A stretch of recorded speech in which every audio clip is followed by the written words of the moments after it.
செய்தி. வணக்கம். விவி செய்திகளுக்காக ஊர் செய்திகள் வாசிப்பது ஸ்வர்ணா. ஷோலிங்கர் அரசு கலை மற்றும் அறிவியல் கல்லூரியில் நாட்டு நலப்பணி திட்டம் 7 நாள் சிறப்பு முகாமை நகராட்சி தலைவர் தமிழ்ச்செல்வி துவக்கி வைத்து சிறப்புரை ஆற்றினார்.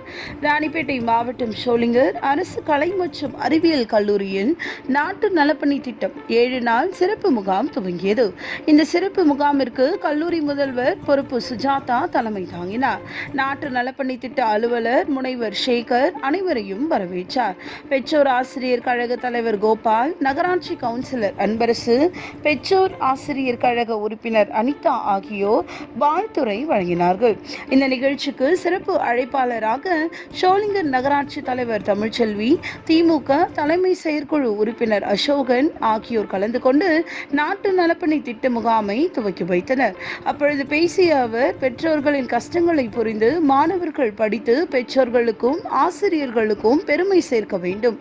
மருத்துவர்களாகவும் பொறியாளர்களாகவும் ஆசிரியர்களாகவும் மாணவர்கள் தங்களுக்கு என்று இலக்கு வைத்துக் கொண்டு அதில் வெற்றி பெற்று சமுதாயத்தில் உயர்ந்த இடத்திற்கு செல்ல வேண்டும்.